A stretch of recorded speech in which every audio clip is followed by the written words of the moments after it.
Greetings. So, recently I got a comment on my top 5 tips and tricks video, and this commenter was expressing their frustrations with PvP, in that though they are basically trying to improve and get better, they're seemingly hitting a wall, a block, and they can't exactly figure out what's going on. They feel as if they're performing well, but whether they win or lose is up to chance. And so I expressed my opinions and told them that they can indeed get better and whatever's happening can be improved upon. And I told them if they wanted, they could send me their gameplay, and I could kind of coach it and give my pointers on what I would do to improve. And so they sent me 2 of their games, and yeah, we're gonna go ahead and take a look at them and see what we would change or improve and all that good stuff. So without further ado, let us begin. Alright, here we go. We got the games pulled up on YouTube as they uploaded them, and that's a nice way to send me the footage. Alright, first up we have the opponent in this case, which I believe is, what was it, an A rank? Yeah, so they're A rank, and they're rocking a double Zimmy bunk build with a 4-cell missile launcher. So although the legs and the missile itself is a little of an odd choice, this is still a very dangerous build. And of course why it's so dangerous is it will go for a nice combo of high impact stagger into the bunk, which can very much one-tap most builds. So yeah, definitely don't want to stay close with these Zims, and a pretty decent uptime rocket. I mean, it's pretty fast uptime, but not that much damage or impact. But yeah, this can definitely pop out some crazy damage, and it's not too slow either, so expect a lot of assault boost Zimmies indeed. Alright, yep, we'll carry on. So opponent using a pretty good build, Zimmy Bunk, versus what we have. So we're just getting out of D rank, punching up indeed. Rocking a Harris, Coral Oscillator, a Huxley, and can't really tell what's on the back. Although he did send me the full assembly, so we'll build that up and review it real quick. Alright, so here we are with the assembly. So it seems he has a Duo 03 in the back. Interesting. Alright, so overall an interesting build. Very peculiar using the SLT missile, or FCS, as it is the best for missile lock correction, effectively giving you super fast missile lock on time. Thing is, we only have 1 missile, and it already locks on pretty fast, so this is definitely not needed here. This is also a build that doesn't get a whole lot of use out of terminal armor, as this expansion is more reserved for very high DPS builds, indeed. So yeah, I'll have to see how this build plays a little more before I give further critiques, as well as give my own improvements upon the build. So let's get back to the gameplay, indeed. Let's see how it is played. Alright, back to it. Let's see what's up. See how it is played. Our phase 1, here we go. Alright, charging up the Harris initially, firing the missiles good. Ooh. Going for the noodle off rip. I like it in this context to shut down the Zimmy Man, as he's most likely rushing in, especially right now. But often I can never really justify just using the noodle. If you're using the Demon Blade technique, that's fine, but off rip, if this person running the Zims is aware of this and is able to react fast enough, preferably while they're assault boosting in, or not even assault boosting, they just dodge to the side, effectively opening this our friend here up to just standing still to getting hit. Most builds, especially the one that we've seen how light he is, as long as he has a decent booster, he should be able to just shuffle all the way around and then hit him while he's just standing there. So we'll see. Oh, okay, so he doesn't get hit by it. So although he shouldn't have done that, it did work out for him, which is nice. So now that he has, he's almost staggered, does some decent damage, that's not bad. The Huxley is out, that's fine as well. Missiles have relocked on. Okay, so he fires the Harris, although it did not land because it just about overshot. I'll try to pause directly on that. Hit him. And then Harris shoots, but since it's just overshooting because they're pretty much touching tips, this goes right past him. However, the Huxley is out, so that's what gets the stagger. He also misses the Zims because, again, you both are barrel stuffing each other. So good stagger. And it looks like we're charging up for the kick for the punish. So is that the idea? Blade into Harris, which should stagger into a kick punish? Because if we're using the blade into the Harris as our stagger, we have nothing else to punish with other than kicks and our Huxley and stuff like that, which is ultimately not very good, especially against a build like this that has a lot of impact, more consistent and easier to land impact, that will stagger us and then hit us with the bunk for an actual punish. That will be devastating. Let's just continue on. Good kick. Interesting to go for a kick. then dodge away from it, canceling it, burning a tiny bit of energy, not a lot, but then continue to go for the kick. Maybe a little bit of button mash and a little bit of fat fingering there, you never know. Good kick. So again, with the FCS, using normal shots just won't really land unless you're barrel stuffing it. And yeah, no, the FCS is really just screwing us here. So we're going for the blade again. Let's see if this guy adapts. He does not exactly, but he just barely gets out of it by kicking and going, just sliding underneath him. Alright, our stagger's about to pop, and since we have TA, we can't reset it. So it means he'll get a free stagger. He only has a little over half AP. So overall, he may not be winning the AP war right now, but he's about to win the stagger war, which is going to get him, either if he bunks, he's going to just kill him, because there's nothing you can do about it. He has no TA, or PA rather, or even AA. Kick into stagger. Interesting to kick into stagger. That pretty much guarantees that you can't get the bunk off because you push him too far away. Okay, so both players aren't playing at their peak, at their top of their game, which is understandable. But okay, so mistakes were made. That's honestly really good for us because now we can come back. Retaliating with more kicks though is it's interesting. And without the charge Harris, if you're gonna kick a lot and rely on that to be your kind of opener or punish, you'd want your Harris charge at all time so that you can kick into the Harris. How are we doing? Again, so I'd say maybe a bad habit, the assault boosting into immediately dodging out of it. Yeah, button mashing isn't so well. Not so good, especially on the EN. And we have the Hakushi generator, which does not have a lot of capacity. So doing things like that is not very affordable for a build like this. Alright, we're going for the... Okay, I need to rewatch that. So we assault boosted, ended it, then went for a melee with no energy to feint it. It was close range, so there was a chance it was going to land, but again, he has energy to dodge away from it, so it's a little rough. Misses the melee, still goes for the charge Harris. Does it land? No, because of our FCS being very not good. He assaults in with a kick, which is not wise, but we'll see what's up. Good Harris. Good blade. Again, the charge is maybe not super warranted, but if this is a build meant to take a lot of use out of the charged Coral Blade, the noodle, then that's fine. Alright, so now we're on TA. He's popping PA? Yeah, PA, not Assault. Thank God it's not Assault. If someone pops Assault as a defense when they're nowhere near the enemy again, I'm going to want to rick all the rats. So, goes for the charged, the noodle again to absolutely delete the PA, which maybe will buy enough time to get the kill. Let's see. Just barely not. No more TA, misses the charge Harris. Backs away as much as he can. We get hit by the missiles.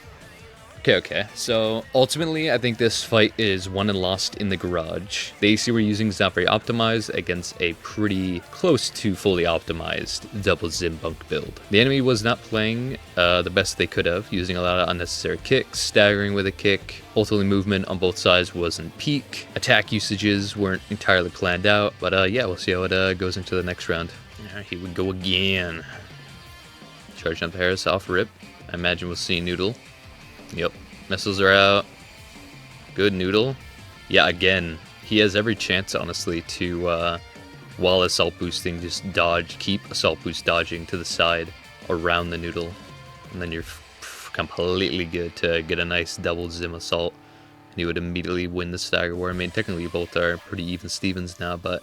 See, that's the thing. You can use that charged Noodle and get as much stagger as he's just going to get for 2 Zims that are way easier to get off. So, charged Noodle, not very good overall. But it's working so far, so, I mean, more power to you. So again, he kicks the air. You retaliate with a kick punish, which is good. Although I don't imagine you can entirely calculate it. But then again, yeah, you get a stagger there, but you have nothing to punish with. So good stagger. But nothing really to punish. You get a couple Harris shots and maybe some missiles. But you miss a lot of Harris shots because you dodge further away with a bad FCS. So you're not even going for a kick there, which is interesting. Alright, so after this fight, I think we'll have a good idea about how to optimize this build a little bit. We shall proceed.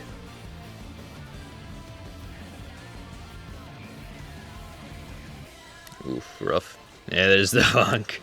Now we're on TA versus PA. We pretty much lost. There's close to nothing you can do here. Yeah. Alright. I think we know what we can do. Alright, so after seeing some gameplay of this build, I think I have a decent idea of what the owner is going for. And so I'll try to keep that in mind when upgrading and creating an optimized variant. So I'll do that real fast and then we will cover it. Indubitably. Alrighty, and here we are. Alright, so because the original build liked to play around with a lot of melee-oriented combos and melee canceling, seemingly, I decided that the loadout would best reflect that, and of course the frame reflect the loadout, all that good stuff. So we're going to keep the Linear Rifle Harris for its charge attack, as it was used in the original build as well, as it has great combo potential. And then we can either pair that with the charge Pulse Blade into the Harris, giving us a nice stagger, and we'll throw the Coral Oscillator on the back for an actual stagger punish, or if you really want, you could lead with the Noodle into the Harris, then switch over to the Pulse Blade as the punish. And of course, switching missile launchers to something a little more close range friendly. As although the Duo 03 are very nice missile launchers, very solid, they're really better at more medium to long range rather than super close. Too close and they legitimately just overshoot the opponent. For our frame parts, going the VP44D, Melandra Core, Bashu Arms, and Melandra Legs, which give us a nice all-rounded type of frame with a nice mixture of very nice durability as well as some decent speed. Racking us a nice 11,000 AP, 1100 defenses, 1800 stability, and 226 boost speed with a quick boost of 345. For the inner parts, rocking the Flugel boosters, as they'll give us a nice mixture of normal stats, as in thrust, quick boost, assault boost, all the good stuff, as well as a nice proficient melee attack thrust and EN consumption, which will be useful if you want to decide to lead with the Noodle or the Charge Pulse Blade. Now you have both options in one booster. Although if you prefer more Pulse Blade oriented combat to start the combo, I would recommend using the Kankaku, as it has max melee attack thrust. For FCS, we have Ocellus, as close range is our only range. For Generator, Santai for max capacity to give us max melee cancels. And for expansion, Pulse Armor. Alternatively, you could use Assault Armor if we get the first stagger and they retaliate with their own assault, or PA, but PA is an overall safe option for this kind of build anyway. And quickly we'll go over the gameplay / combos. And of course we're testing this on our dummy, piloted by Jeebs. Say hello, Jeebs. Good evening. Alright, let us begin. Start with the missiles. Feint in with the Charge Pulse Blade, into the Harris, into the Stagger Punish. You can end it with a little kick if you're fast enough. And some pew-pews indeed. Or alternatively, you could lead with the Noodle, into the Harris, into the Charge, or non-Charge Pulse Blade. Normal Pulse Blade hitties indeed. It does a little more damage. But yeah, the Noodle is a lot less likely to hit against opponents that know they can just go right above it, right below it, or dodge to the side as they close in after you. So yeah, ultimately with a frame like this, it's very well balanced, and I myself have used variations of this. Overall, it is a very fun and strong build indeed.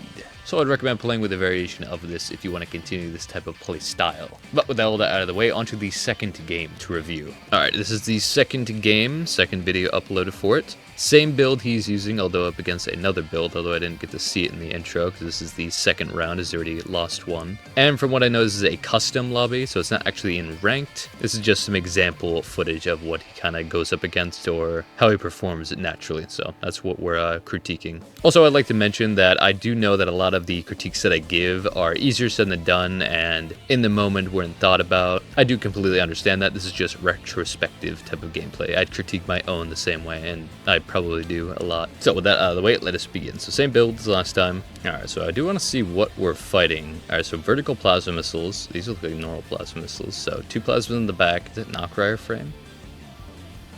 So Knockryer frame. He's shooting normal bullets. Is this a Rusty? It's a Rusty man. Running a VP Gen. Seemingly ranged weapons, perhaps a Harris or a Rensetsu.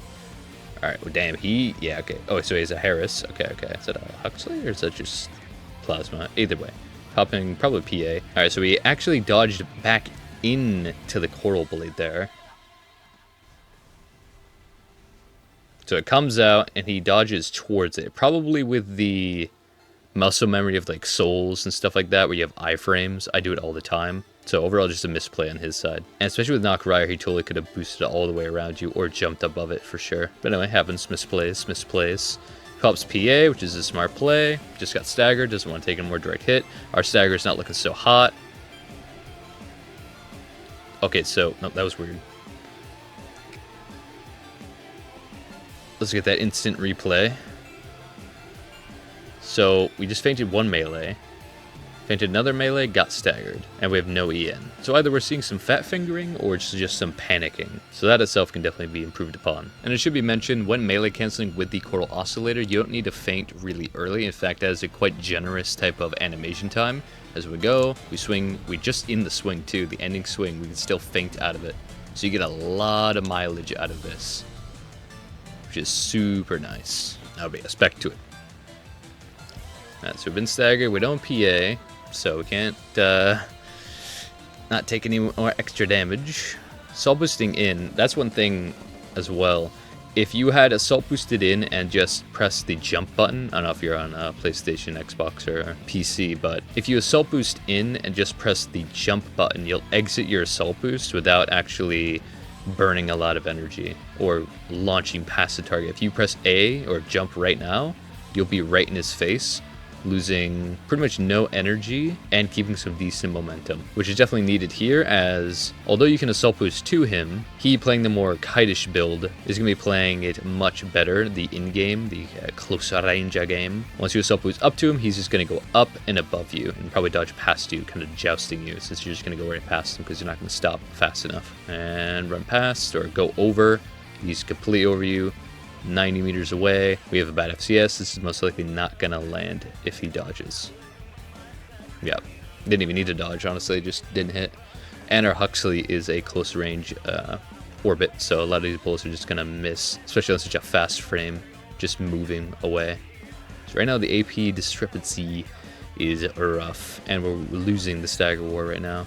It's kind of rough. Still have our TA, and doesn't have his expansion, so things are possible. He's very light.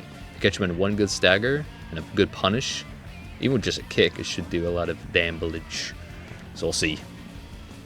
Alright, kick in the air, not good. Immediately going for the melee. It actually clips his feet. That's kind of crazy. That's some pretty good damage. Huxley got him some hits. Missiles ready to fire right after you fire this. So that's not bad. He actually, you know what? Yeah, just the orbits hit him, so you should be able to have enough time to get this off as a parry, or a punish, I should say. Normally, if you hit them with some normal shots from like primaries and stuff like that, they'll get out of the stagger quicker, which would make this kind of impossible. 400 AP in a dream, baby. Good hits. Some extra Huxley hits. Oh, now it's overheated though. All right, so he's like 1 HP, a little lower than you, so he has to be between 200 and 0 HP. To be this low, which means all you need to do is assault boost in and shoot him with one Harris. Problem, we have no energy, so we're going to immediately go from assault boost to nothing. However, our missile is up, which means all you need to do is fire that, and you either win because it hits, or he dodges, which means you can't shoot, which means maybe you can shoot him. Either way, it's kind of a 1 HP v 1 HP game here. But you also have your TA, so it's huge. This, honestly, it would be very hard for you to lose this, so I believe. Oh, now we're on TA. So it's 5 seconds of invincibility. You have the AP lead. Shoot the missile. No, don't melee. Oh, God. All right, so mistakes are made. Let's see. How long do we have our missile on him? So, hit him with stagger. Can shoot the missile. Can shoot it. Can shoot it. Can shoot it. Can't shoot it. Still can shoot it now. Chooses to shoot the Harris. Get some energy back. Assault boost. Harris, Harris, Harris. Not the missile. Melees with no energy. We had no energy there. Yeah, so that wasn't going to hit anything. Maybe you were trying to use the noodle, but even then you still would have died because it wouldn't have reached him in time. What the hell, these recommendations. Alright, so ultimately, I think there was a lot of things that you could have done a lot better there, for sure. Firstly, your build optimization could have been better. Your movement was okay, nothing too crazy, but honestly I didn't see too many incredible flaws. It was mainly a lot of your build not being optimized and your resource management using, or rather meaning, when you chose to attack and what you decided to do seemed very sporadic and didn't really rhyme with each other. An example would be you constantly kicking or melee canceling way too soon, or trying to assault boost with no energy. Not firing off your missile in the end was a crucial mistake for sure. That actually could have won you the match. But yeah, as long as you're willing to recognize these flaws, these mistakes, and improve upon that and look at that and say, okay, that's what I did wrong. I'm gonna do better. Ask how you can do better if I didn't explain this well enough. This is the first time I'm doing a full dedicated coach session. I have given my own, thoughts and advice to others before, but it was never really to this degree, as I don't really just want to backseat game people a lot unless they're asking for it. So yeah, I hope this helped you. Let me know if you would like me to elaborate on any text or anything like that in the comments if you end up seeing this video. And you as the viewer, if you want me to explain anything clearer, or you yourself have any clips you would like to send to me and have me review and maybe coach a little bit, definitely let me know in the comments below, and we'll discuss a method of which you can send me the clips, whether that's you just uploading it to YouTube, sending me the VOD from Twitch or something like that, or it's straight up just the Xbox clip through the Xbox network, indubitably. But yeah, I hope you enjoyed. If you want to see more of this, definitely let me know for sure. And yeah, I really hope this helped. Peace out for now. Alright, that is it for this video. Thank you so much for watching. And of course, a huge thank you to my Egg Crusaders, my channel members, Arch, Shadow, Metal, and Magpie. Y'all are absolutely insane, and I appreciate you immensely. All this said, y'all have yourselves a very good one, and peace.